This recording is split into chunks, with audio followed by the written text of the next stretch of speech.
Hello and welcome to the Last Word on Spurs. We are, of course, your multi-award winning Tottenham Hotspur podcast. We're back. Back with a bang. Not the bang you want, unfortunately. Not the bang you want. And the worst kind of result display. I have to really try and pick the bones out of where Spurs are at this present moment in time. We're here on the back of Spurs being thumped by Arsenal by 4-1 at the Emirates in a game in which, for those out there, would probably have predicted and known Eberechi Eze does come back to haunt Tottenham Hotspur.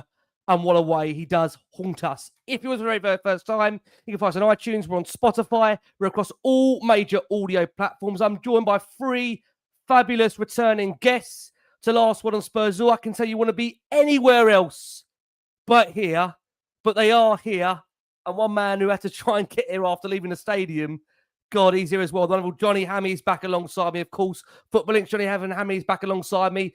2 of the best broadcasters of the game, Russ Williams, I can tell you by his face, he knows he doesn't want to be here, but he's here and he'll suffer with the rest of our wonderful viewers and listeners always on this show. And also back, he may have to do this twice this week, so please feel for him. Marcus Buckland is back from the Tottenham Way podcast, in which Arsenal, for the first time, have scored 4 goals against Tottenham Hotspur since 2018 in what was an awful display from Thomas Frank's Tottenham. Of course, Eberechi Eze getting a hat-trick makes it even worse. We lose the North London derby and go down with a whimper. It was a pathetic performance, both defensively and offensively. And for those that may have missed the news, given just the nature of that game, Spurs will also be without Christian Romero for the game against Fulham due to yellow card accumulation. Before we bring the guys in, let's talk you through the match facts and the stats. Sorry, these aren't pretty either. It did finish Arsenal 4, Tottenham Hotspur 1. Arsenal 17 shots to Tottenham's 3. Arsenal 8 shots on target to Tottenham's 2. Arsenal 3 big chances to Spurs' 0. Keeper saves Tottenham's, keeper the busier of the 2, 4 saves to 1. Arsenal, you know where this theme is going, 27 touches in Tottenham's box to the 4. Arsenal really doubled the amount of final third entries, 64 to Tottenham's 37. Arsenal also edging corners, 4-1. Possession-wise stats, Arsenal edged that 57% to 43%. And XG in the game was 2.14 to Tottenham's 0.06. This was Tottenham's lowest XG since records began. And Tottenham's XG versus Chelsea earlier this month was also their lowest on record in the Premier League. So it only took Tottenham 22 days to set a new record low XG output versus Arsenal. And also quite an interesting stat for those that care about XG is based on the XG Tottenham created in that game, Tottenham would only score once in every 17 games if that match was to be replayed. Doesn't get pretty at all, does it? And for those that also aren't aware, that based on Opta stats out there, that's our worst creative performance in over 10 years, which is certainly going to increase the noise around Thomas Frank's position. Of course, 2 of Tottenham's worst ever London derby performances back-to-back, a combined XG of 0.17. So we want you to get involved in our comments. Let us know, does Thomas Frank deserve more time? Or does some Spurs fans feel a change is already required? Look, let's get into our wonderful panel that are here. Thank you guys for showing up. If you can keep liking, subscribing, hyping to the show, that would be greatly appreciated. Let's open with Russ. Try and see if Russ can give us any words of optimism or wisdom. Look, Russ, it's humiliating for us, the fans, Frank, the team. Many would argue that defensive setup worked for the first half an hour, but you'd have to say that Arsenal's quality really shined through. We know how painful it is for Eze to get the hat-trick. His replacement, Xavi Simons, doesn't even start the game for Tottenham. The away record, that's been obliterated. I mean, I just don't know how you start with a back 5 and concede 4 goals, Russ. What do you make of it at the moment? Well, look, he, as far as I know, he hasn't played that before. So not at Tottenham. At Brentford, yes, but not at Tottenham. Yeah, exactly. That's what I meant, at Tottenham. So why would you do it in a North London derby? It's a bit naive, I think, that. I can tell you one thing.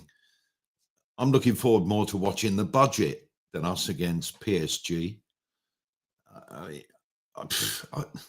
We are so far away from where we want to be. I mean, there's 3 miles between us and Arsenal. Well, there's an awful longer way, I'm afraid, having watched that today. I think, Rick, and you were tweeting about it at half time. It was the lack of sort of passion. It was, we couldn't win any second balls, long balls, that we got nowhere near. We were dropping further and further back as the first half went on. And I think, honestly, if you set up like that and you play like that, then you not only lose a game, but you lose a lot of the fans. And I think that's probably what's happened today. The only ray of hope I can give you for Thomas Frank, and there'll be people watching and listening and think it's impossible. I mean, he's got to go. I think he can still hide behind the squad that he inherited, the Daniel Levy squad, the players who we still can't sell because nobody else wants them, the quality that is severely lacking overall in our squad. I mean, even some of our so-called big players didn't turn up today at all. Same against Chelsea. It's the mentality, it's the recruitment, it's, the collective simply isn't good enough. And, Thomas Frank somehow, with the same squad between now and January, has got to try and get a tune out of them. And it was obvious to me that when he came into the club, he knew defensively we were all over the place and we got to stop shipping goals. And we've started shipping them now.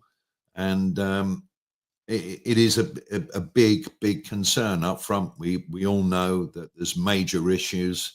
I wouldn't ever play Richarlison for Spurs again, although I did say to my mate before the game, he really owes us a moment. And didn't he deliver, by the way? Trouble is, it was way too late. And I just think that we're in a real mess with the squad and the quality and what we've had to put up with for 5-10 years of signings and bad recruitment. I keep going on about it. This cloud of Daniel Levy will continue to hang over the club for a while. Big question is now, do ENIC stay like ENIC, or are they going to say, right, we're going to actually sign some players in January, if you can get them, who are top quality? Because I think we'd all agree there were at least 4 or 5 top performers in that first team, away from being a half-decent team as it stands at the moment. And it's worrying, it's infuriating, it's frustrating, and it's just not the way you play in a derby match at all. So he's come out and said that we weren't good enough. I think he's going to hold his hands up and accept that his tactics were wrong.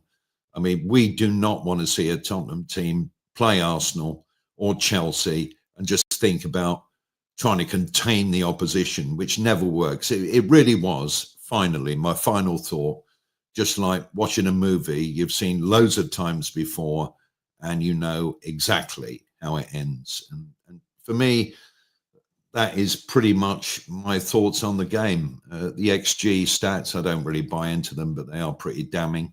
And it's an unholy mess, but somehow it can turn around. Rick, a couple of results. But the flip side of the coin is, looking at the Premier League table, we don't get a result against Fulham at home. Heaven forbid we should bloody lose. We could be 14th, 15th in the Premier League, depending on other results. That's only 2 or 3 spots of where we finished last season. And I do think it's a big ask for a squad of players who finished 17th to suddenly be a top 4 squad. I just don't think it's possible. We'll come on to Frank in more detail. When I come on to Johnny in just a second, Marcus, I want to bring you in. Like we said there, in the intro part of it, it was the worst performance in over a decade for Tottenham. Those stats don't really pretty reading in terms of the ranks of shot, expected goals, touches in the opposition box. And as we said, that Spurs comfortably beaten it's a miserable first competitive North London derby for Thomas Frank. There was a feeling really that we turned up focused only on stopping Arsenal from scoring. And once that happened, Marcus, Tottenham had nothing. So give us your thoughts on the game. We'll get into Frank in a bit more detail as to where his future is at. Yeah, well, with regard to Thomas Frank, the one thing I will say, and it's become so obvious, he appears to be more concerned about what the opposition might do to us than what we can do to the opposition. And he constantly gets his starting 11 wrong. So that's the first thing he has got to look closely at. In terms of today's starting 11, we did actually play 5 at the back in the Super Cup against PSG, right, at the very start of the Thomas Frank era. And it worked. It looked pretty good. So when I saw that starting 11 today, I was disappointed, because I thought the X-Man had to play. Xavi's got to play because, okay, we need to be defensive minded. Of course we do. We can't go gung-ho. We're lacking any sort of real threat up front anyway. But if you don't attempt to occasionally do something in an attacking sense, then it's only a matter of time before Arsenal score, your plan A has gone and there isn't a plan B. And okay, it took 35 minutes. But as Russ said, it's like watching a film. I think we all knew that sooner or later Arsenal would score. And once they did, what are we going to do? There was absolutely no cohesion going forward.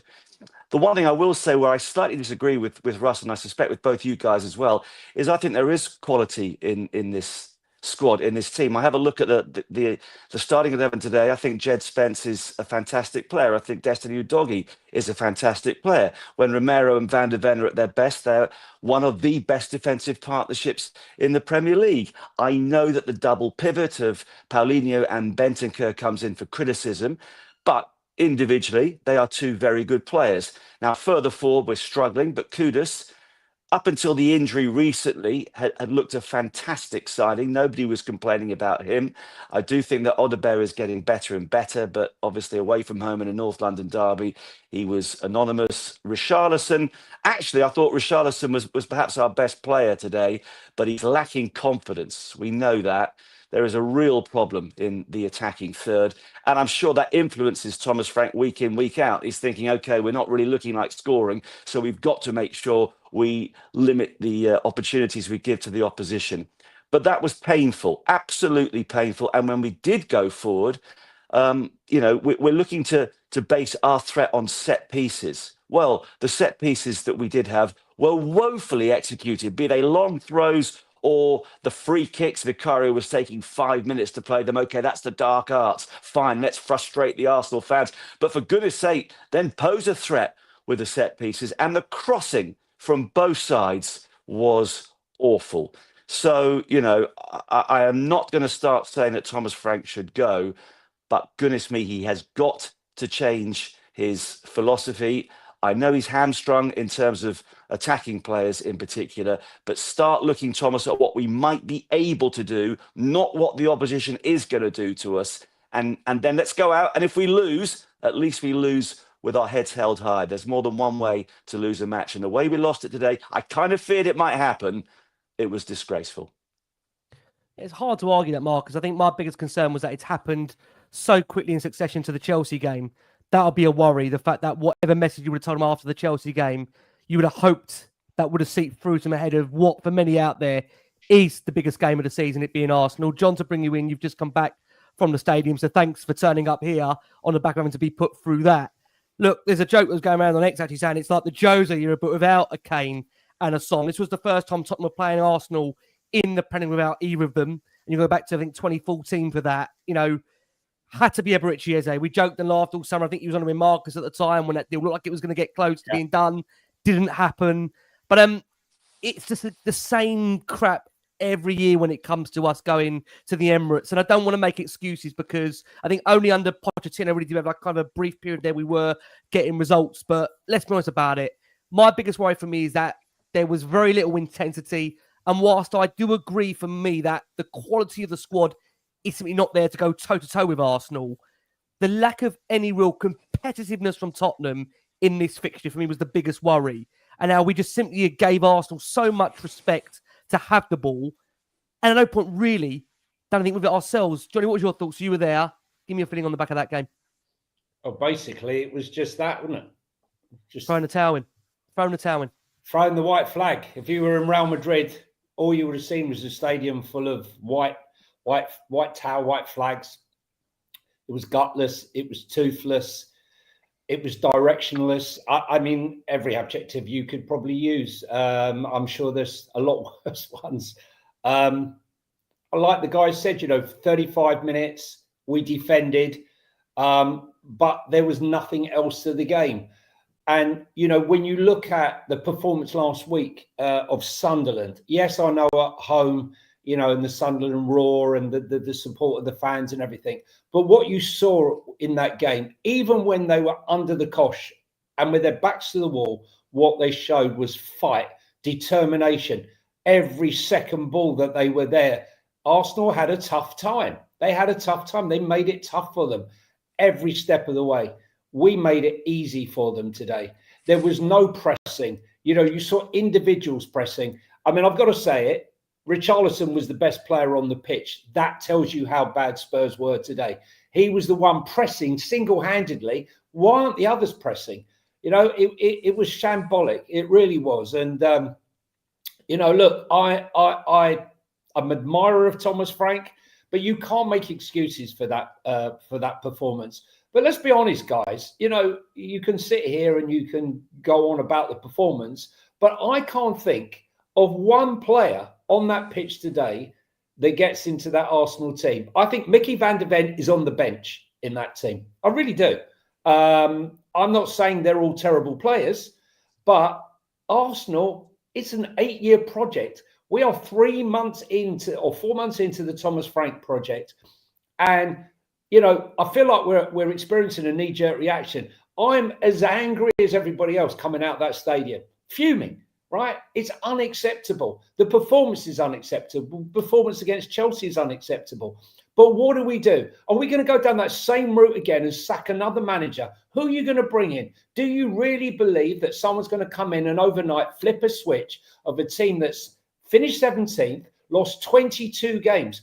I mean, this isn't a one-off. This has been going on since Chelsea in that game where, we had 9 in a row.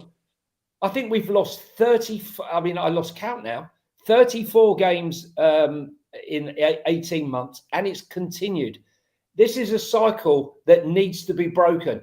I'm not sure if Frank's going to be the one to break the cycle, but it needs to be broken. But I've got to say, on a positive note, there's some elite finishing, because to have an XG of 0.06 and score, fantastic. I mean, if we're going to take away a positive from it, listen, I understand the fans' reaction. I understand why everyone's fuming. This is Arsenal. And right? you know what London derbies mean. I mean, you go there home and away, so you understand London derbies. You understand what I mean? Look, I've seen some terrible ones, but I believe this is a poor team in relation to the Kanes and the Sons, that we had in the team. I feel I look at an Arsenal team that has Rice, it has Zubimendi, it has quality at every level. And the fact is, they do not rest on their laurels. They had Ramsdale, who I thought was a good goalkeeper, not good enough. I'm buying Raya. Thomas Partey, whatever we think about him, but as a player, superb, not good enough. We're going to buy Declan Rice. We're going to buy Zubimendi. They are looking to constantly buy top players to improve the squad. I look at our signings over the last 3 seasons, and I don't see us in any shape, way, or form in the same stratosphere as Arsenal right now. And as Russ quite rightly said, there might only be 3 miles between us, but there's light years between us as a football club right now. And we have to accept that as fans. This is not going to happen overnight. This is going to be painful. You can sack Frank today or tomorrow, but nothing is going to change overnight. And this is a long, painful journey. That's it. I don't disagree with that. I think it comes back to, again, down that point that the intensity, the competitiveness, the back-to-back nature of the London derbies and the lack of competing would be, I think, what would concern fans the most. I mean, we do want to hear from Frank in just a second. But Marcus, just to come back to you on your concerns about Frank, Johnny says there, Arsenal are into a 5-6 year project under Mikel Arteta. We're only here 3 to 4 months under Thomas Frank. I want to come after this break once we hear from Frank about what he needs to do to win fans over. Is it already a concern that we're at this point already, mid-November? and we've already got these worries about a manager already. Yes, it is a concern. Of course, it's a concern. But Johnny's right. You can sack a manager. You can sack a manager every 3 months. That does not solve the issue. The one thing I will say with regards to Thomas Frank, with any manager, because it's clear he's been here for 4 months. Mikel Arteta has been there for 6 years or whatever it is, and he went through some very dark days as well. And there were a lot of Arsenal fans back in those days who were saying we want to get rid of him, and the board kept with him. And I think one of the reasons they did that is that they could see what he was trying to do, what the long-term plan was. And I've heard Thomas Frank say that everything I do as Spurs manager is for the long term. But that's the only thing that concerns me, because what is his strategy? You were quite right earlier today, Ricky, the emblem. We all know the club emblem, to dare is to do. And I was critical of Ange Postecoglou. He certainly dared. Unfortunately, he went far too far the other way. But if we're going to have long-term belief in the current manager, he has got to show us that he is prepared to play in the way, rightly or wrongly, that we as Spurs fans expect to see the team play. And that's the thing that worries me just a little bit. And I know he's really short of attacking options. So he might turn around and say, well, I'd like to be much more forward-thinking. I simply can't because of the personnel. But when a manager is bedding things in, you've got to be able to see what the long-term plan is. How is he going to set up a team when he's got the players he wants in it? And I'm not sure. That's my one doubt. I'm not sure if even with the very best players at his disposal, he would adopt the sort of policies that we as maybe misguided Tottenham fans, but Tottenham fans who've seen great teams in the past, want to be entertained. Just before we do hear from Thomas Frank quickly, Vicario has spoken out. It feels like Vicario's doing a lot of talking recently with things are going wrong. Vicario said it's been a very bad night for us. First of all, I want to apologise to the people who support us every day. They travel and expect to see fight. We didn't fight. As a collective, we didn't fight. That isn't negotiable to compete in a football match, especially at this level. Now is a tough night and a very bad defeat, but we have to stick together because we know we have to address things. I just have to say that it's not the first time Vicario has spoken after a game, and it's worrying that 3-4 months into a manager's reign, he's admitting there's a lack of fight, both collectively and individually. That would be the big worry, that you're hearing that so early in to a manager's reign. Big concerns. Look, we are going to go for our first break of the show for our listeners and audio. It's around 6-7 minutes. This is Thomas Frank, quite honestly, being grilled, probably like he's never been grilled before as a manager on the back of that defeat to Arsenal. Let's hear from Thomas Frank and what he's got to say about that defeat against Arsenal. Second. What disappointed you the most about that performance? Well, where should I start? This is, of course, hugely disappointing that we don't perform better in the game against Arsenal, our biggest rival. I can only apologize to the fans for that. I was very confident, whatever Friday, when we spoke about it, that we could be competitive today, and we won over the 90 minutes. We tried to come here and be aggressive and press high, and in spells go after them. We didn't succeed with that bit. Didn't manage to gain near enough them in the situation we could. That means we got pushed back and got a little bit too passive. It looks like we're running after them. And then we finally got on the ball. We were not good enough to get out of the situations. So no matter how painful it is to admit, there are definitely 6 years down the line. We are 4 months down the line. But even with that, I was still expecting much more from us today. Not that we could be dominating all 90 minutes, but that we could be competitive as we were against City and PSG. Another game with a lack of creativity is going to be spoken about. Is it concerning you that it's still not clicking? Now I think this is, it is concerning. It is concerning. Of course, we are working very hard on trying to make that better. But sometimes you need to, it's not only playing out, find nice passes in the final pass. It's also in a game like this, if you see some of the situation where they wanted high Arsenal, and then there was a little bit more open space. So we didn't win enough in those situations, and then create from that. But for me, the creativity, I know it was very low, was not my biggest concern today. That's also a concern, of course. Did you get it wrong today? Did you set the tone with a setup that was too negative? I'm a very big believer that no matter what system you play, you can be successful. I completely understand the question, and I always take the full responsibility. So the full responsibility will always be on me. Today, when we didn't perform, I picked a team that played 5-4-1, changed it at halftime. Very, very clever. 1 minute into it, they scored to 3-0, and then the rest is history after that. What I would say is that no matter if you played one or another system, we needed to be more aggressive and be better in the duels, and that doesn't matter the system.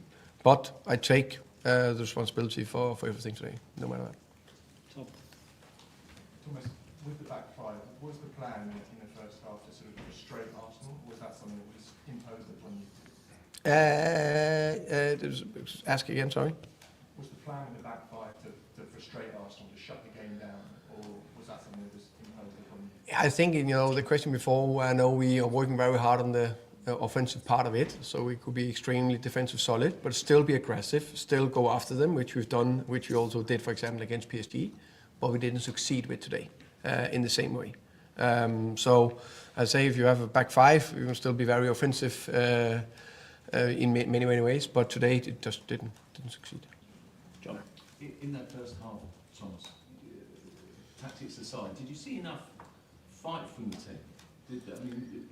Normally in the North London derby, it's very early, it's incredibly intense, and was that lacking from the players, do you think? I think we were 100% too far from them in these duels we wanted to create, or getting pressure, getting close. In those duels, as I talked about before, we didn't win enough of them. If that's lack of fight, of lack of whatever it is, we just didn't do it well enough. James? Just following on from that, you say you didn't win the duels, you weren't aggressive enough. Was there a concern then that the team just didn't believe they could win here? No. That would surprise me, if I'm honest. Why shouldn't we be able to win here? I know.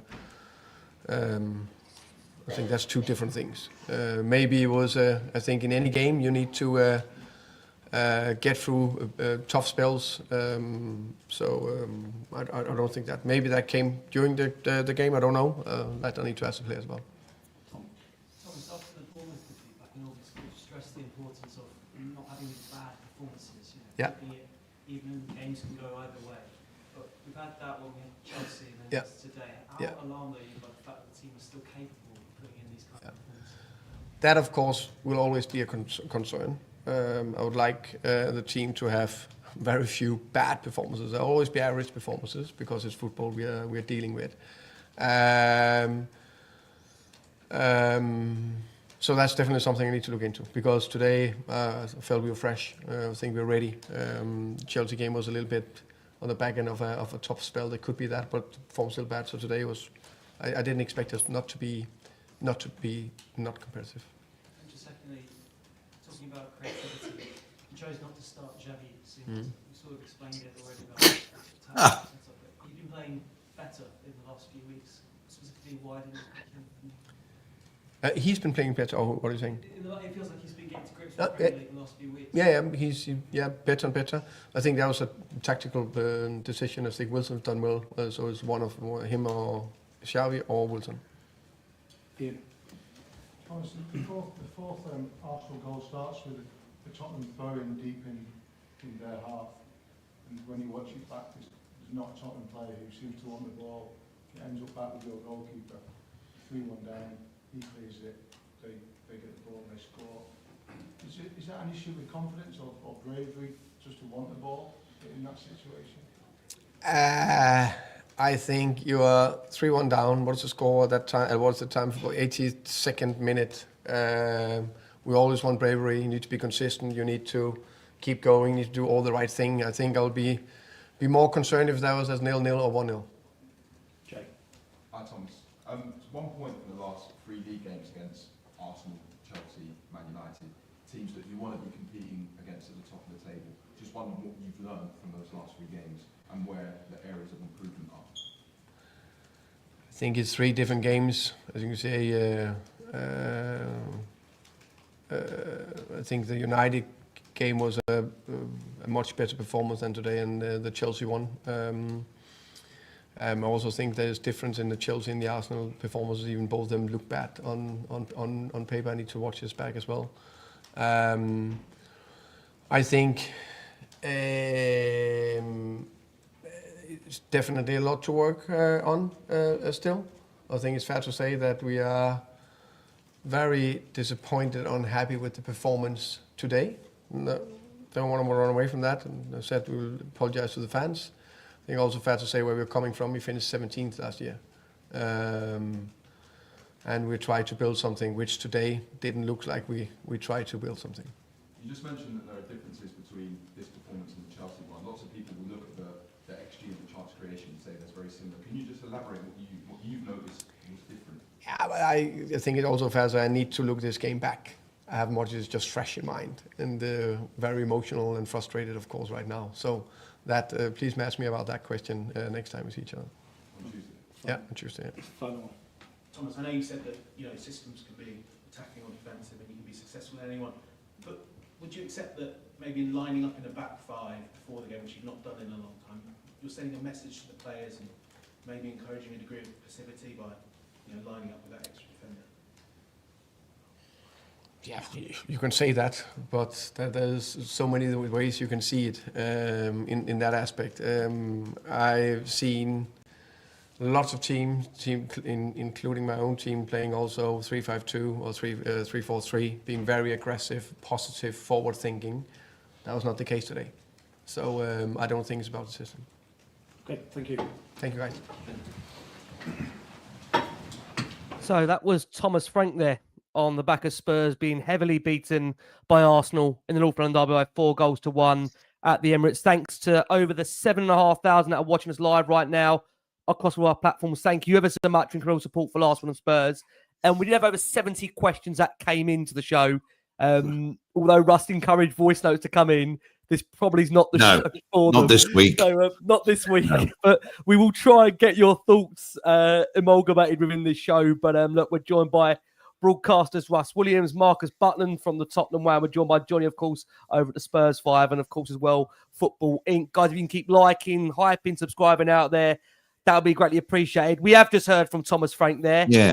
Many saying actually, Russ, he played, this club did finish 17th last season. Yeah, I can't believe he said that because he's a couple of defeats away from maybe being there himself. I don't think he should have said that. I think what annoyed a lot of people was how he set up the team, which on the face of it, I mean, it looked extremely negative and cowardly, didn't it? I mean, you looked at that team, you think, hang on, 3 at the back. We've not played this in the Premier League before. Now we're doing it at Arsenal. And I think he probably was either thinking, okay, we're going to be smart about this.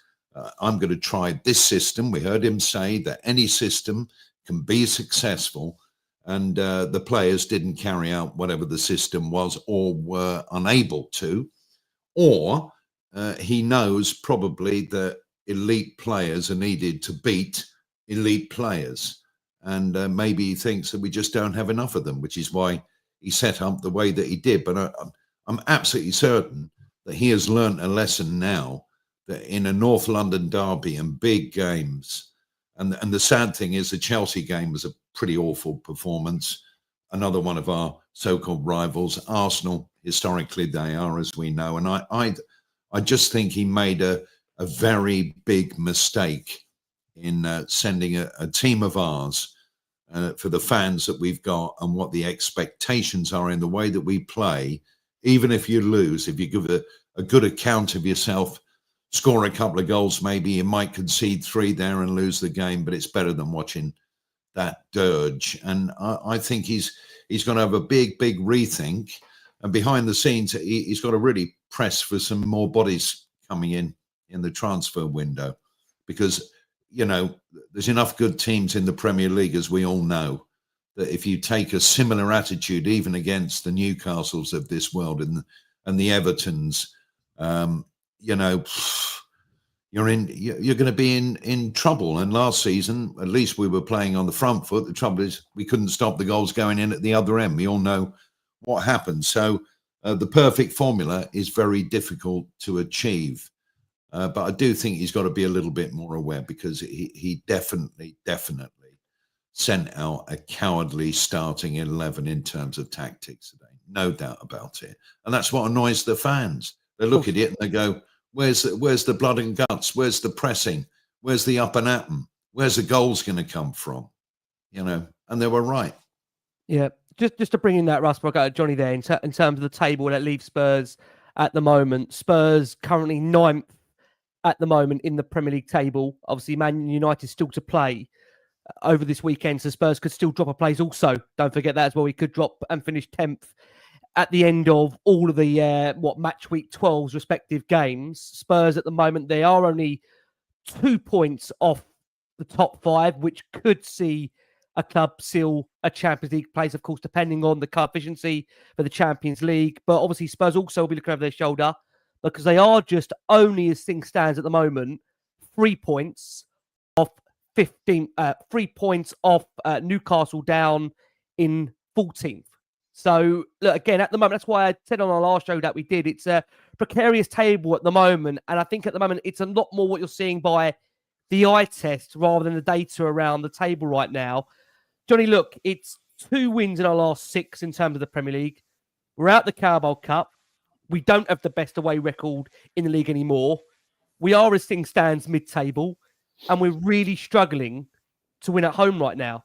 So how much of a test is this for Thomas Frank in the games coming up to really try and turn this around? And you know that from you being a home and away support for many, many years, you know, us fans, we've just won a European trophy.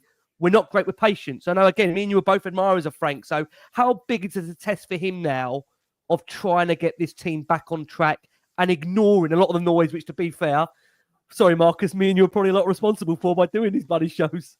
What do you reckon, Johnny? Look, it's such a difficult one. Look, the one thing I agree with him on, out of everything he said there, it wouldn't have mattered what system he played today, because those players were not committed. There was no fight. There was no determination.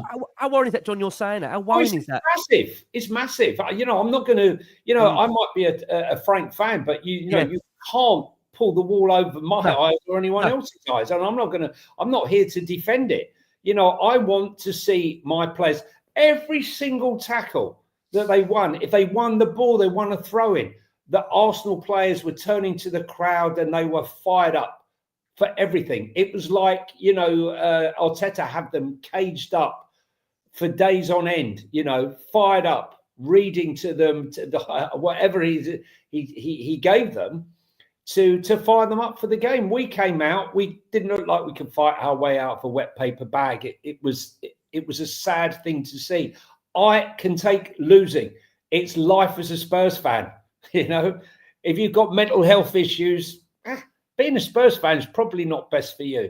But, you know, we're used to, you know, defeats and disappointments, but that was beyond. And I fear for Thomas Frank. You know, you can see behind me dark clouds. I think the dark clouds, judging by the comments, Frank's out of his depth. This isn't Brentford. I just think it's a little bit harsh. He sat up badly today. You know, I feel really conflicted, if I'm brutally honest, because I can't excuse anything that's gone on. I can't excuse how bad we were against Chelsea. I can't excuse how bad we were today. Yep. But on the flip side of that, I look at this squad and I think a lot of the players aren't good enough. You know, I really do feel that. And, you know, I have some empathy for him in the current situation, and the fact that you cannot come to a club, guys, whatever you may think, that finished 17th. I'm going to use the 17th card. He shouldn't have, but fans can and we can. But a team that finished 17th, losing 22 league games and conceding 65 goals, you cannot come in and flip a switch with those same, more or less the same players, and expect to change it around all night, overnight. And what I fear is that fan power will force him out and we'll be back to where we were before. And I know a lot of fans romanticize about Ange Postecoglou, but let me just tell you, season 3 was not better than season 2 because he got sacked. Okay, so that ship has sailed.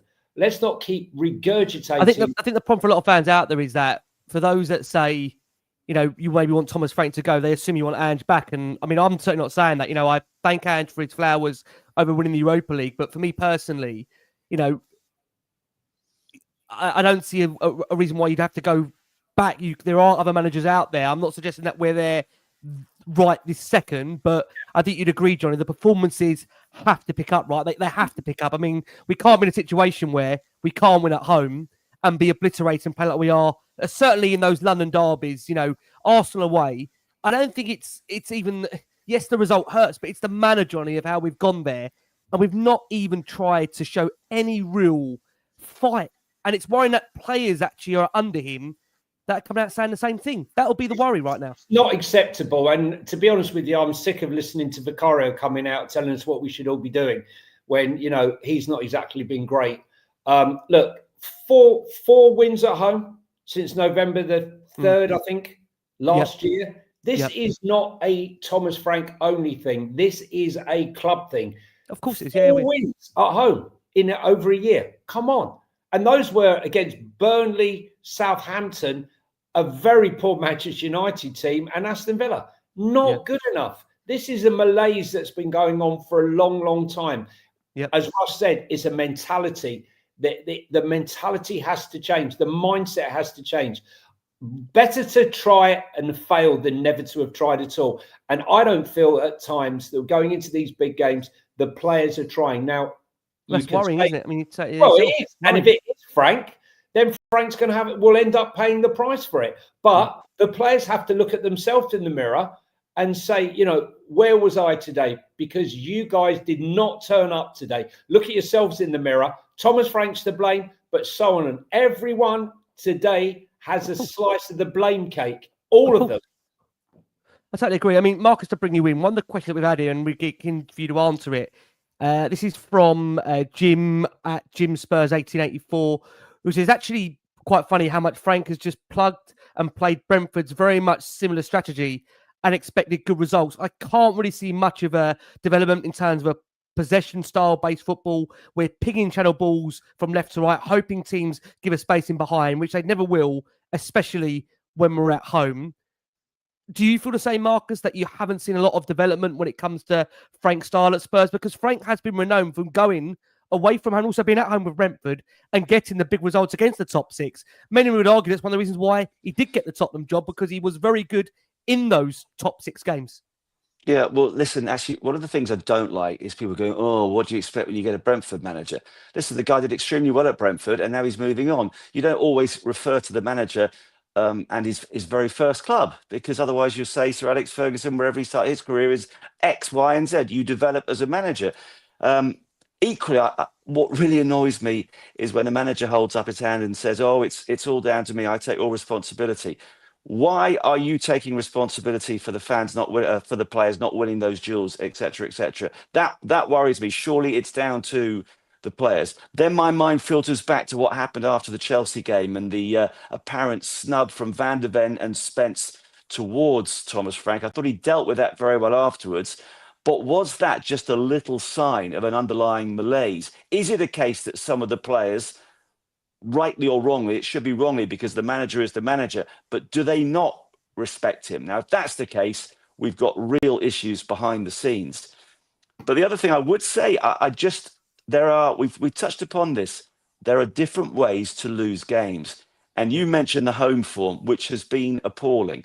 We've got a couple of games coming up now against Fulham and Brentford, with, I think, an away trip to Newcastle in between. I want him... Oh, Pat, well, I just switch everything off on Tuesday night. I just don't even think about that game. Wednesday. Yeah, good. I thought it was Tuesday. I'm switching everything off for 48 hours this week. But you know what? When we take on Fulham next weekend, and I know that Romero is suspended, and when we play Brentford at home, go for it. Go for it. And if it highlights the lack of quality, which we all know is the case up front, well, then he can turn around and say, look, I'm doing what I can. The players are simply not good enough. But at least he is attempting to build some sort of a system for the long term when he gets better players in. If we keep on being so respectful of the opposition and being so defensive minded, that is going to wind everybody up and he's going to go nowhere. So there's a lot of things going on, perhaps some behind the scenes that we're not aware of. But, you know, I wish the managers sometimes wouldn't say, I take responsibility for them not winning the duels. No, when those players get out on the pitch, it's the North London derby. They should be winning the duels, full stop. Stop being so managerial speak in that regard. You know, that winds me up. Ultimately, it's the players' responsibility when they get on the pitch, but it's Frank's responsibility to put out an 11. And I don't buy into him saying it doesn't matter what the system is. Of course it does. We looked a bit better in the second half when Xavi came on. We at least moved the ball around a bit. It was very unfortunate that we conceded 23 seconds into the second half. Had it been 2-0 when Richarlison pulled one back, that could have been, you know, an interesting game potentially, although I totally agree that Arsenal are way better than us. The system does matter, but the players must take the responsibility onto their own shoulders when they get out on the pitch. The manager must take the responsibility of giving the players the chance to adopt a system, an attacking system, not a gung-ho system, but an attacking system that will get the crowd on their side. And we've all been to the home games this season. There's a malaise. Players are complaining at times that there's not enough passion from the fans. Well, that is because, unfortunately, we've had very, very little to get passionate about at home this season. Just to stick with you, Marcus, I mean, you was on in the dark days of Nuno. Do you see parallels already, Marcus, of that forming? Or is it too early, do you feel, to make that judgment? Because, again, it's not the first time. We didn't have a single shot in the first half, and we only registered 2 touches in Arsenal's penalty area. Do you see similarities already? I mean, are you already got... And you're sitting there talking about a lack of fight, and we're questioning whether the manager has got the cojones for this. What do you think at the moment? Are you feeling those similar vibes already? No, I'm not actually. I mean, maybe it's partly because, you know, I'll hold up my hand. I was one of those who said quite vehemently for much of the second half of last season that Postecoglou had to go, and he did have to go. And equally, I don't want to be one of these fans that just, oh, the manager's got to go. Yeah. I like Thomas Frank. I warm to him. I really want him to succeed. Obviously, he's got to do that in his own terms. But we talk about a club that finished 17th last season. Let's just bear in mind that last season, Sonny was still there, even if he wasn't his best. Solanke was fit. I mean, Frank hasn't got either of those two. He really has got his hands tied in that regard. And I do think we should bear that in mind. Yep. And there have been signs of improvement from Odegaard. I was really disappointed that he didn't start Xavi today. I'm sorry. There was an opportunity today. If Xavi, you know, we've got Eze on the other side, and Xavi's the guy that came in. And we've got to have somebody who's prepared to at least try and run with the ball, find those little passes between the lines, etc., etc. That was the most negative aspect, I thought, of his 11 today. Not the system, but the fact that he wasn't going to play his £52 million player. He's got to start trusting him, and he's got to just try and let the wheels turn a little bit until January, when quite clearly the new members of the Lewis family who are in charge have got to splash the cash. Russ, just to come over to you, I mean, Marcus makes that point now. He hasn't got Dominic Solanke, nor does he have James Maddison or Dejan Kulusevski. I'm acutely aware that we read all the comments to this show that there'll be many afters that are commenting saying, well, why was Ange not afforded the same excuse last year when he didn't have his players? So I want to play that balance as well, that Ange also had a lot of injuries last season, to be fair to him. And this is again at the point where really things started to tilt off last season. Let's be real about that. Thomas Frank, you've said for you there needs to be a lot more learnings to be done. Yeah. Russ, do you see this getting better? I have to ask you that because the home form has been nowhere near good enough. Let's be real about that. You know, just the one home win this season against Burnley. We take Johnny's point, what he makes there, the fact that the home form in terms of how poor it's been started way before Thomas Frank got here. But like I mentioned earlier, we are sitting mid-table. We're not winning games at home. Yes, we're only 2 points off the so-called Champions League spots. But right now, I think it's fair to say the eye test would tell you we're far and away from anywhere near looking like a team that should be playing in the Champions League, although they've got PSG coming up next. So where are you, Russ, on that scale at the moment with Frank? Will he get it right?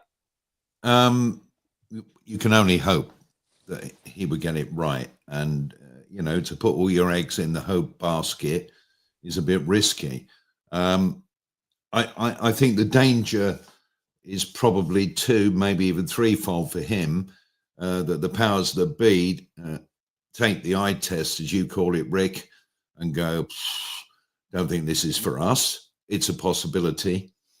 The fans who have, in my view, almost the ultimate power could make it impossible for Thomas Frank if things keep going this way, and maybe even worse. Hopefully not.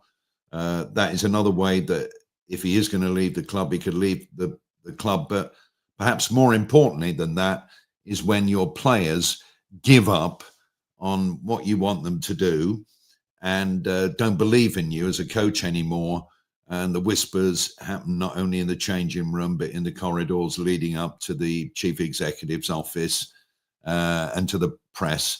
That's when I think there's a big problem as well. And I think Marcus was right to point out, the Van de Ven Spence incident at the end of the Chelsea game, wasn't it? Because that was a little sort of like, ooh, and you have to, you actually have to say that watching them playing in a North London derby today, knowing how they've been set up and showing very little passion. In fact, most of them, no passion at all. No speed of thought, no skill. They didn't know what they were doing. They were losing the duels, no second balls, just kick it long, hope for a set piece. And they didn't look to me as though they were playing with any confidence in that type of tactics. But the golden goose, everybody, for me, is that whoever is the manager and comes in and transforms literally the club with new players and the way that we play football, it could indeed be Thomas Frank, who knows, but whoever that manager is going to be carried around on a sedan chair, and you can go from very dark moments to very beautiful moments. But it might not be Thomas Frank. It could be a Glasner type. It could be Nagelsmann from Germany. It could be bloody Bonnie Blue. But whoever gets it right is going to be a hero at that football club, because it's been too long now. We won a European trophy. We all understand that, in one of the worst European finals ever. But we got over the line. Credit to the ex-manager and the players. But the performances last season in the Premier League and in the Cups, and this season in the Premier League, given that it's still very early days, that we still have the right to be alarmed, I think. And it's Thomas Frank has got to turn it around. He's not going to come out and say, well, I've got a problem with this group of players, small group there, they're causing a few problems. I've got a problem with the CEO or members of the owners' families. I think essentially he's a very decent guy, but you don't get long in football. And I don't think he's close to going at the moment at all. But a lot of fans want him out. Now, whether that's emotion or based on intelligent thinking, I don't know. But they express themselves and they will be listened to. Yeah. Can I make one point? Go on, Marcus. Yeah. I just going to say one point on that, and I want to make it absolutely clear. Of course, your natural instinct as a fan when it goes wrong is to blame the guy at the top, blame the manager. Yeah. And, there is that split still. And you made a good point earlier, Ricky. Those who were of the Postecoglou faith have, I think, found it quite hard to take Thomas Frank on board. And that's not going to help any of us. I mean, Postecoglou ship has sailed. Now, whether you like it or not, you've got to back the manager. The one thing I will say is that, of course, he was a Daniel Levy appointment. And that just leaves him in a slightly more precarious position, because if the, quotes, new owners decide that they're not happy and it does trickle back up to them, they will be excused the criticism that, oh, well, you only just brought the guy in. They can turn around and say, no, he wasn't actually our appointment. So that is one area that leaves Thomas treading on thin ice. But I want to publicly say that you can't start seriously talking about getting rid of a manager after 4 months with all the injuries and everything else that you're trying to sort out after such a a tumultuous campaign in 2024-25. Can I just add there? I never thought I'd come on to Last Word on Spurs and hear Russ Williams say that Tottenham are more open than Bonnie Blue. But it was a memorable moment, Russ. I echo. He likes a high press, Johnny. Yeah. I was going to say I agree with Marcus. I think the knee-jerk reaction is Frank out. I get it, but what will that really achieve right now? With everything that's going on, he needs some time, he needs some players, and he needs some bloody signings. To be given half a chance. I'm willing to judge him, but I'm willing to judge him on a par when he's got something to work with. And I think right now he doesn't have enough to work with, but he has to help himself. And playing this defensive setup is not going to endear himself to any of the fan base. I know we need to move on from Frank, but Johnny, I'm going to play this clip very quick. I just want to get your thoughts on it and why we're just not seeing this today. Just want to play this. This is from Thomas Frank's opening press conference as Spurs head coach, which, from what he's telling us to what we're seeing seems completely different. I've got to bring this in, and we'll go to Johnny next and get the guys' thoughts on it before we do look to move on. I'm very, very clear in all the principles I have in, every phase of the game. What I will like to see from the team and the players is I want us to be brave. I want us to be very aggressive, and I want to attack. And I think brave is absolutely linked in dare to do, to dares to do. And if you're not brave, it's very, very difficult to achieve anything. And I think it's very important that we take risk, because if you don't take risk, you also take risk. So that brave to dare to do, I think, is crucial. I think the aggressivity, that's difficult. Crucial also if you want to win something or achieve something, because you're not aggressive in duels on off the ball is difficult. It's a very competitive game, and of course need to attack. So there you go. That was Thomas Frank when he was appointed as the Spurs head coach. Johnny, I think you probably will say to me he hasn't got the players right now to be able to play the way he wants to play. But even those fundamentals of the fact that he realises and recognises the fact we've got around the stadium, I said this at half time, we've got the dairies to do. We're a club that is known to want to play on the front foot. And we've been booed off twice in the last, 3 home games, or in parts of those 3 home games. How is he going to give fans the confidence that he's going to turn this around? Because like you've said, there's 9,000 that are watching this show live right now. I'd say there's a big swing at the moment. So a lot of people are saying Frank is just not up to this task. How can he get fans back on side? Because the match-going fans, as you know, and the ones that watch this show are the heartbeat of the club. You are one of them, that you travel home and away. So you know that more than anybody. How can he reassure fans he's doing it better and approach games differently if he can at the moment, what he's got? I mean, everything he said there was correct. Without passion, without fight, without battling, without winning the first ball, the second ball, without the aggression, you're not going to win football games in the Premier League. He said it. He stated it. Unfortunately, I don't see anything in this squad that's replicating what he's talking about. I've got to be honest with you. I haven't seen it enough. I really haven't. I don't want to hark back to the Sunderland game, Sunderland v Arsenal, but you saw a Sunderland team that was inspired to fight for every single ball. And I didn't see this today. I saw shocking body language. I saw heads that were dropped when it was 2-0. I mean, come on. How many teams have you saw? You saw Bournemouth the other day, 2-0 down with about 5 first-team players out. They didn't give up. They kept fighting. You've got to have that belief. Fight for every ball. I didn't see any of that today. Every second ball, they wanted to win every throw-in, every corner. They wanted every single ball. We didn't have this, and this is not a one-off. So, unfortunately, the buck is going to stop with Frank, no matter how poor the squad may be.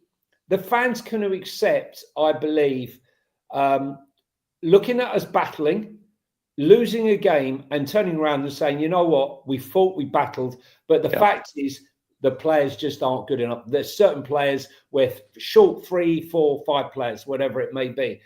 But you're looking at that, and it's very difficult not to blame the manager for firing up the players to perform. And if it carries on, look, we know PSG, Fulham, and Newcastle away. They're going to be 3 tough games. Fulham just won the weekend there, and I fear for him. I honestly do. If we don't perform in those games. Just a question I want to ask at the moment. I mean, Marcus, to come around to you. We need to hear from Paulina in a second. Then we're going to go for our final break of the show. We're hearing suggestions that Spurs are going to be active in the January transfer window. You might think it's really harsh me asking you this question, given the fact, as you've mentioned, he's had pretty much no Dominic Solanke for a lot of the season, no James Maddison, no Dejan Kulusevski. Again, to balance this, I know we sat on there last season with the previous incumbent and we said he's had a lot of players out injured. He was trying to find a balance with the squad, didn't quite manage it. Right now, do you trust Thomas Frank to be given a decent size amount of money in January? Have you seen enough for him to be given money in January to spend for you? Yes, I have. I just, it's the easy option. Sack the manager. Well, who do we bring in? How many managers have we had over the last 25 years? How often does it really work? Give the guy a chance. We gave Postecoglou 2 seasons. As everyone's sort of making this comparison now, he was given plenty of time. Last season was an absolute shambles. To be honest with you, and without raking over the whole thing again, if you take out, as we all know, if you take out the first couple of months of Postecoglou's era, the results were dreadful. And we got lucky. We got very, very lucky in Europe. Look at the teams we had to beat. For all that, well done. Yeah, he's a legend because you won it. He won it, and it's very difficult to win anything. But he was given plenty of time. Thomas Frank has only been here for 3 or 4 months. He has been missing. I've mentioned the fact that Son's gone now. Solanke, yeah, of course, Maddison, who, when playing well, is so important in getting those balls through the lines, and that's the sort of thing we've been missing. Kulusevski was outstanding last season. He is managing with one hand behind his back, but where he's not helping himself, and that's where Johnny is absolutely right, is that he is just not quite letting the reins be released to a degree, even though technically, as a manager, he might say that is not possible. I just do not have the players to do that. But it's a great clip that you played again, saying that we've got to be brave, we've got to be aggressive, we've got to attack, we've got to take risks. Yes, let's take a few risks. And if we lose at home to Fulham, but we've really actually given it something, I'll take it at this stage. Not forever and ever, but for now. And then let's see who comes in during the January transfer window. But yes, to answer your question, I certainly am not turning my back on him at the moment. Russ, just to come to you, we're going to hear from Paulina in a second. We're going to pick out a couple of just so everyone knows, we're not going to put you all through the 4 Arsenal goals, just to be clear. We need to talk about Xavi Simons and, of course, PSG on Tuesday. Russ, quickly for you, same question to you. If there is money to spend in January, you feel that from what you've seen so far from Thomas Frank, is he deserving of that money to hopefully see an upturn in performances and results? Because between now and January, there's a lot of games to come, as the boys have said here. There's a lot of games to come and big games to come. We've got an FA Cup, in the middle of this as well. So, Russ, would you give the guy the funds from what you've seen so far? It's not up to me. I don't run the club, but as a fan, I think the problem is we've gone through so many managers. I mean, who else do we go to? Oh, next? Yeah, I know. Poch is at a World Cup. Iriola, if you like Iriola. I can't believe we're back here again talking about managers. It's ridiculous. I don't think we'll be buying substandard players anymore. I do think that is going to change. I think that he will get the opportunity, if they're available in January, to bring in a couple of quality players. But it's next summer, really, that is going to be the tester, I think. Yep. But on balance, I do think he's only been, 4 months. I'd be amazed if anything happened to him before Christmas. Nothing would amaze me about our club, I suppose, but I think it's highly unlikely that he'll be going anywhere. Yeah, and just finally for you, John, How much more will fans tolerate? Do you think? What do you think? You said these next few games are crucial. I mean, in all due respect, PSG are cracking. I mean, I think we're looking at PSG saying it's a must-win game, but certainly the home games coming up, the Fulhams and the Brentfords, are we in a position where we've got to say he's got to get maximum points in those next couple of home games? Johnny, do you think? I think we have to have realistic expectations. I had what I believe. I like a shot on target the first half. Is that a realistic expectation? Yeah, I mean, listen, I'm not going to excuse not having a shot on target. It's unacceptable, right? As I said before, better to have tried and failed. Bravery. He talks a good game, Thomas. But look, this is a guy that's nurtured players like Waymo, who were raw and turned them into top players, and Visser and Sade and a whole host of players, Ollie Watkins, in his early days and what he did with them. And so I'm a believer that he is a good coach that develops players. And he also talks about layers, adding layers. And he said one of the first things he said was, this is a team that's conceded 66 goals in the league, conceding non-stop set pieces, and we have to eradicate that, because if you don't concede a goal, then you won't get beaten. And I think he's made no secret of the fact that he wants to start from the back. But I think what's happened is he started from the back and completely forgot that. Will we ever get to the front? Will we ever get to the front? Will we ever get to the front? I mean, it's all very well trying to stop the ball going in. It was, worked very well at the beginning, but I think he's become completely obsessed with defending, and whoever is the offensive set piece coach, in charge of that, whether it's Cochrane or Frank himself, we need to be working on it big time. And I think we need players, but the coaching staff need to think of a plan B and a plan C. Today we had no plan, we had no answer. He changed it at half time, and within a minute they'd scored. It was pathetic. I don't think for me, I give him a year and the next January, these summer transfer window. So I'm giving him until this time next year. But the fan base, I don't know, Ricky. I think the noise. Look, we live in a world now where people want instant gratification. They've got no interest in hanging around to see what happens in the future. Alex Ferguson would have been sacked in today's climate. Arteta probably would have been sacked in today's climate. Patience isn't a thing that the fan base has in abundance. And quite honestly, I have it. Don't ask me how, because I go through the grind of watching them painful defeats all the time. But I think we have to be mindful of the fact that this is a big job. I just think the problem is also when you're asking fans to tolerate paying, the second highest prices in Europe. I think that's where it also comes to a big issue for Tottenham, that to tolerate what we're seeing in terms of very little shots on target in certain games, none at all in the first half, and very little touch in the opposition box. It's a lot of money to ask fans to spend when you aren't getting those results. Look, we are going to go for our final break of this show. We're going to touch on a couple of individual players and then get the guys talk some PSG. Don't look so scared. Let's hear from João Palhinha, who reflects quickly on that defeat to Arsenal. João, thanks for joining us. I know it must be hard, difficult afternoon. Yeah, really difficult to digest this result, but I think the result at the end, I think it's fair. We deserve to lose the game. I think we need to react much better, in my opinion, after the goals that we consider, and especially when we scored our goal. I think we was probably on the best moment of the game, and we should handle this, I think, for trying, because if we scored, I think, in my opinion, the 3-2, I think it makes all the difference, to be fair, and we had a lot of time when we scored the first goal.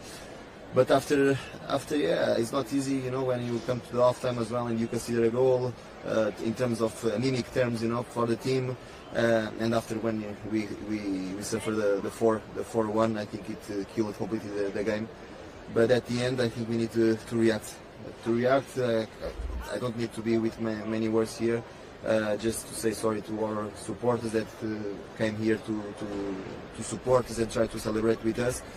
But yeah, the only promise that I can do, I will do my best, me and my teammates, to change this, what happened today, and give them like the victory at home that they deserve. But before that, of course, we have an important game as well for the Champions League against PSG. There you go. João Paulino there on the back of Spurs' defeat up at Arsenal. Thanks to the over 10,500 that are watching us live as always. Incredible support for Last Word on Spurs. Sorry, we're not bringing you more of an upbeat, positive show. The mood is what the mood is. We're joined by Broadcasters Russ Williams. We're joined by, of course, Marcus Buckland over at the Tottenham Way. Marcus might have to go through this twice, so forgive Mark at some point later this week. And we're joined by Jonathan Hamme, home and away Spurs fan. Of course, find him over at the Spurs 5 and, of course, Football Inc. Guys, I don't want to put everyone through the 4 goals. You know, Eze's had a dream day, right? He scored a hat-trick against us. Johnny, that's why, again, you was on here with me so much over the summer in what it would have meant for Eberechi Eze to join Tottenham and how much you would have loved to have him here. Does that really sum up the mood, really? You know, Eberechi Eze goes to Arsenal, gets a hat-trick, difference maker, right? It's players like that that can really have a difference at a club, and why so many Spurs fans pine to want to have this kid here in the summer. I know, again, he scored a hat-trick past us. He's a decent kid. It's just frustrating, right, that he puts in a performance like that against us and justifies why he would have been so great for Tottenham. I honestly thought he was destined to play for Spurs. I mean, I followed his career. My best friend is his agent. And I literally followed his career since he was kicked out of, well, or dropped, should I say, by Millwall. Had to beg for him to go to QPR. I just thought that he was always, I heard the thing that he's an Arsenal fan, but there's many players who support other clubs. It was an opportunity. Look, I'm not going to say Xavi is a poor player, but Eze was what we needed. Eze was what we needed right here, right now. Oven ready, ready to dominate, ready to demand the ball. Have you noticed, even in a team with the Zubamendis and the Rices and the Sakas and the Trossards and all the rest of them, he was demanding the ball. We didn't have anyone who was demanding the ball and controlling the game today. And you know, he scored 3 very nice goals. You know, 3 lovely finishes, and he was exactly what we needed. And I don't know whether or not, if I was a top player right now, whether Spurs are attractive enough to come to the club. I mean, if you're Semenya and you're watching that game today and you're an Arsenal fan, or you're a Liverpool fan, maybe not Liverpool the way they're going at the moment, but would you really come to Spurs at the moment? We need to, Ricky, stop buying like okay players or players that might be okay in the future. We need to start buying top players. That's as simple as that. And until we do that, we're going to be also rans. It's as simple as that. You look at Arsenal; they keep upgrading on their players. Just when you think, well, how many more wingers do they have? You know, they've got Noni, they've got so many players in every single position. And to watch us, you know, the only 2 players I wanted at Spurs in the summer were Hincapié and Eze, and to watch them both go down the road was painful. Of course. And I just hope in the January transfer window, these new owners deliver to the fan base, because it's time. We've had enough of it now. I mean, just on Xavi Simons, Marcus, to come over to you, there would be a worry that, you know, the game itself, Spurs signed him on the basis that he would be involved in the big games, all right? I think he came off the bench to play eventually against Chelsea, didn't start against Arsenal in the North London derby. I think Thomas Frank's words, we heard him in the press conference, was he's getting better and better, but aren't these the games we've signed him for? You know, where are we on that, Marcus? And where are we on some of these players and where their futures are right now under Thomas Frank? You mentioned it earlier for you. There's still some talent in that squad. The likes of Spence, the likes of Van der Ven, the likes of Romero, who now is actually banned for Tottenham's game against Fulham in the Premier League. Will he get these players back on track? Does it concern you about some of the performances you're seeing from these players in these big games? Well, yeah, I mean, the Xavi, I've said it already. I thought he had to start today. I'm wondering if he's got PSG in mind, and Xavi is, you know, I think obviously he gets a bit more time on the ball actually in the Champions League as well, and maybe he's thinking, well, he's going to start on Wednesday night. So well, he said, didn't he? It's either going to be Xavi or Odegaard. Well, hang on a minute. I mean, Odegaard's getting better, and you know, you were talking about can he improve players? I've definitely seen an improvement in Odegaard. I know a lot of people think I'm mad, but I think he can become a really big player for Tottenham. I have seen some improvement in Matthias Tell as well. So I think he's a good coach, as Johnny said. I think he will improve players. But with Xavi, yeah, you're right. This is, you know, he doesn't start against Chelsea, then comes on and then he gets subbed. He was so poor in that game. Yeah. He's got to start today because as I go back to my original point, I understand the setup. I appreciate that we needed to be really tight. We needed to make it as difficult as we possibly could for Arsenal. And to be fair, although I didn't enjoy the first 35 minutes because, as I said, I knew we'd let one in sooner or later. But it did look as though it might work, or at least it was working. We were frustrating the crowd. We were slowing everything down. That's not the Tottenham way, by the way. But okay, maybe I'm being naive in these circumstances when we're missing so many players and we're going to Arsenal, who are without question one of the best teams in Europe. Perhaps that sort of Machiavellian approach was appropriate today. But that's not the future. And that's why he's got to abandon that if he wants to be the long-term Tottenham manager. You can't play like that. You've got to take a few of those risks that he was talking about. You've got to play your £52 million summer signing in the North London derby, particularly when you're missing all your other creative players, when you've got no chance of having Maddison or Kulusevski or whoever else that you'd like to have in the team. So I found that bewildering. And I'll repeat what I said. He keeps getting his starting 11 wrong.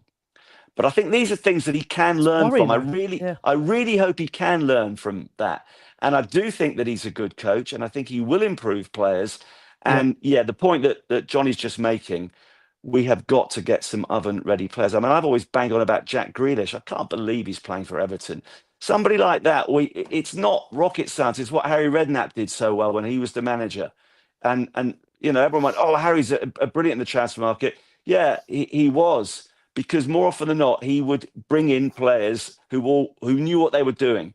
Not these championship players who might develop. And okay, now I sound a hypocrite because I'm talking about Odegaard. They might work, and in due course, Odegaard I think will work. But right now, we need some straight fixes, and that means spending money. It means being prepared to bust this whole wage structure that Daniel Levy was so keen about. So that's going to be interesting. Will the new management be prepared to spend money on wages as well? And you know, if the answer to all that is no, then we're going nowhere. But I'd like to think that maybe that area is going to improve, and then we will be able to better judge Thomas Frank as a coach and a manager as well. Yeah, he made that point, Russ, actually, that he said it was a tactical decision. Wilson's done well, so it was one of him, Xavi or Wilson, when he was being referred to that point around those changes. Again, no place in the team for Brennan Johnson. Again, Brennan Johnson is an enigma. We know that for Spurs fans out there. He scored 19 goals last season. Can't get a place in the team at the moment. Yes, I think it's well acutely aware for those out there say, what does Brennan Johnson do apart from score goals? We're not scoring many goals at the moment. So he's got to find the solutions, Russ, hasn't he, in terms of the upcoming weeks? Because to not have a single shot on target in the first half in this one, and register only 2 touches in Arsenal's penalty area, tells you there's a lot of work to be done.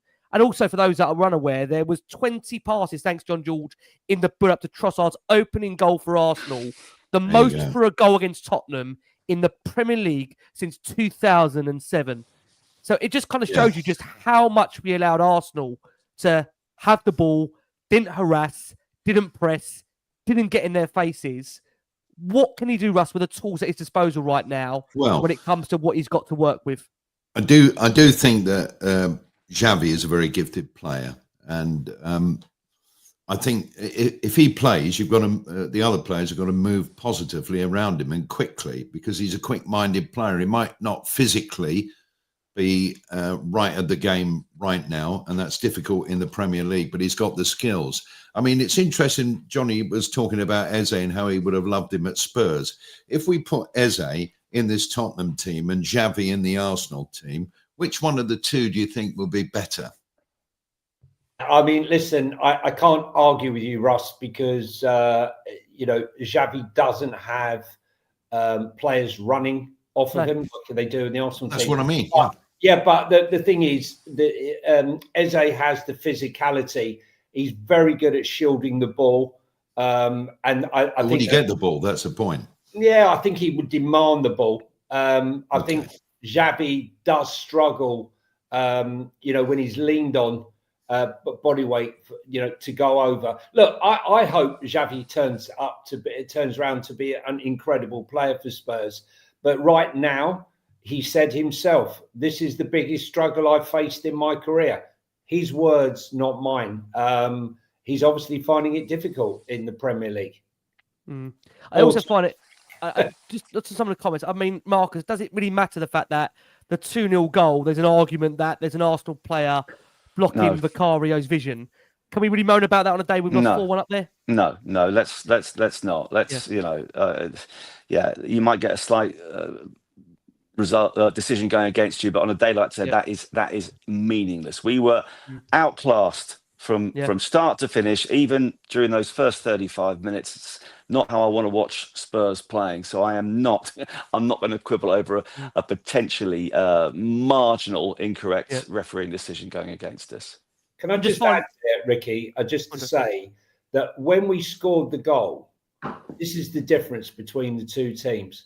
When we scored that goal and suddenly the momentum was up, the Spurs fans changed, we started supporting them. Arsenal were so clever. They went down, they were getting injured, they were calling over they broke up the play, absolutely killed our momentum or any momentum that we had. And Paulinho, emphasized that we didn't take advantage of that, because that's sometimes how games can change on a free. I'm not saying we would have gone on to win it. I'm not saying that, but they were far better in controlling that game to make sure that we didn't get another sniff at the goal, and they played it brilliantly. Unfortunately, I got to say, the Richarlison strike, we've got a catalogue, and some, forgive me on X said this, of amazing goals in non-winning North London derbies. The Richarlison goal deserves to be much more than just a goal in, which it is, but it just is the nature of the fact that it's funny because Thomas Frank said early in the week to Sky, I'm not sure anyone saw it, that he absolutely hates players attempting to score goals from anywhere other than really the kind of 18-yard box, 6-yard box. And the funny thing is, Richarlison has hit that ball from nearly over the halfway line to score. I mean, hopefully the encouragement is now for players to shoot more, which I'm glad Richarlison didn't listen to Thomas Frank. Final question to you all. It's got to improve, like we've said, in these next few weeks. Where are the solutions going to come from, guys? Because as we know at the moment, James Maddison's pretty much out for the season. Dejan Kulusevski, I think we know Dejan. If he comes back, there's no guarantee he's going to hit the ground running. We don't seem to have much of a understanding or a clinical update of where we are with Dominic Solanke's progress. So who is going to step up and lead this team back to some kind of normality when it comes to football and seeing us progress further up the pitch and scoring goals? Russ, what do you think? Who's going to be that person? I don't think there is going to be one person. I think the manager's got to work out in his mind his best 11 and why, and play them unless they're injured week in, week out. Get some players playing together, getting used to each other, get some systems and patterns, and you can coach them better, I think, if you do that. And the only other thing that can improve us is the owner's chip and pin card in January. Okay. And finally, Russ, Dane Scarlett. People might think it's irrelevant me ask you, or wrong for me to ask you this question. Does Dane Scarlett deserve a chance, yes or no? Yeah. I mean, our options, even when all fit up front, are not the greatest. No. I mean, it says it all. Johnny, you gave me a look there to say I've gone there. Many are suggesting that a consistent 11 would also be, helpful. I think we haven't kept the consistent 11 for so long. You could argue injuries have been a reason for that. Frank has admitted on numerous occasions he's still trying to find his best team. Johnny, will he find his best team in these upcoming weeks? I just laugh because how many times have people said, we need Spence at right back. We need to play with the back three. We need to do this. We need to do that. And he's gone and done it or done what people have been asking for, and it hasn't worked. And he's going to be ridiculed for it. I don't think we're going to be in a situation where we're going to be allowed to play the same 11 week in, week out. I think you need to rotate for the amount of games that we've got coming up. So I don't really think that's possible. But let's be honest, right? That wasn't our first team out today, was it really? Or anywhere near our strongest team. The bench looks stronger, but the first 11 didn't look strong at all, did it? I mean, you could say if Solanke was back, he'd be starting. Maddison, Kulu, and a few others that might be starting had they been fit. It's not good enough. It's not good enough, and I just hope that somehow we can turn it around. It's so tight. It's so tight in the league right now. 2 wins and you're right up there. 2 defeats and you're in the mud. But I don't know really what to say anymore about it, because I think we've regurgitated it so many times. It's painful. It's very painful as a fan to walk out the stadium. It's even more painful to come on Last Word on Spurs to talk about it for an hour or so. But I couldn't have wished to talk about it in better company with Marcus and Russ. So thanks very much. Thank you. John, thanks so much. Marcus, let's close with you if we can. Yes, yes. We've been in 4 difficult runs. So, I mean, what do you think? We have. Who's going to turn this around for us? Who can turn it around for us? Well, the manager can help to turn it around just by loosening the handbrake a little bit and take those risks that he mentioned at the start of the season. Let's be a little more offensive-minded at home. Let's if we're going to lose, let's lose playing the right sort of way, not going crazy as in seasons gone by, but just being a little more worried about what we can do, not worrying about what the opposition might do to us. You mentioned Dane Scarlett. Yeah, give him a chance. If he can't get a chance now, then he's never going to get one. So let's have him on the bench, get him to have a few minutes on the pitch and see what he can do. And if Thomas Frank is true to his word and we are aggressive, we do start to take a few risks. We signed 2 ready-made players in January. You boys have made the relevant point that this is a league season that, again, gives you a chance if you get 2 or 3 straight victories to get right back up there. We may not be convincing, but we all know that if you could put a little bit of a run together, then you could finish in the top 5. Then we get Harry Kane back next season because he wants Champions League football. And then suddenly the world is a much rosier place. Marcus, thank you so much. Make sure you go and check Marcus out on the Tottenham Way, who managed to do this twice this week. Feel for Marcus. Look, guys, thank you so much to the over 10,500, 11,000 that have watched the show live. Thank you always for your incredible support for Last Word on Spurs. Look, Thomas, in your own words, to not take a risk is a risk. To take a damn risk. From the broadcaster Russ Williams, from the superb Marcus Buckland Tottenham Way. Make sure you check him out, like and subscribe over there. And to Jonathan Hamme, of course, Spursing, or Football Link's very own, and Spurs 5s, of course, over Instagram, Talking Tottenham 1882, and of course, Johnny H323 on X. Thank you so much for your support, guys. Keep the faith, and as always, come on, you Spurs. Come on, you